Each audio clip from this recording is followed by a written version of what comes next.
In the heart of West Africa, long before Disney's Lion King captured our imagination, there lived a real Lion King whose story is so extraordinary, it almost feels like fantasy.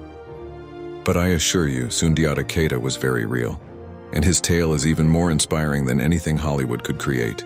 Picture this: a young prince born in the early 13th century who couldn't even walk. The other children called him the Buffalo Son, not as a compliment, but as a cruel joke about his crawling on all fours.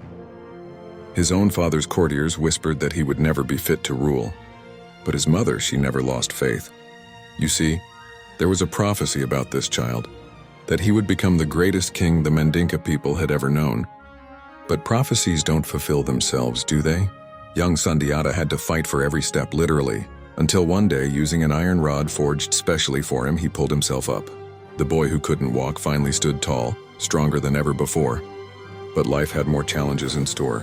When his father died, instead of becoming king, Sundiata and his mother were forced into exile. For 7 long years, they wandered from kingdom to kingdom, learning, growing, and gathering allies. While his enemies thought they'd gotten rid of him, Sundiata was actually building the foundation for something much greater. When he finally returned, it wasn't as a weak prince, but as a powerful warrior. He united various Mandinka kingdoms, defeated the cruel sorcerer King Sumaoro Kante, and established the Mali Empire, one of the largest and richest empires Africa would ever see.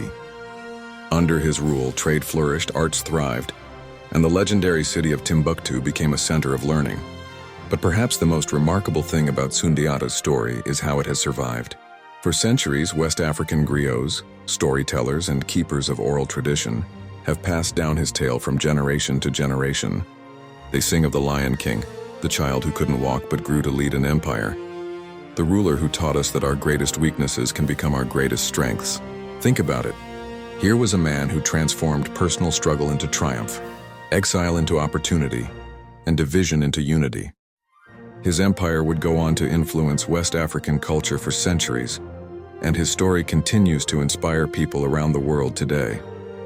The real Lion King wasn't just a ruler, he was a symbol of resilience, a testament to the power of perseverance and proof that sometimes the most unlikely heroes make the greatest impact.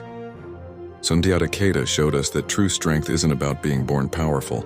It's about rising above our challenges and turning our disadvantages into advantages. So the next time someone tells you you can't do something, remember Sundiata, the prince who couldn't walk but went on to conquer an empire. Because sometimes the greatest stories aren't the ones we make up, they're the ones that actually happened.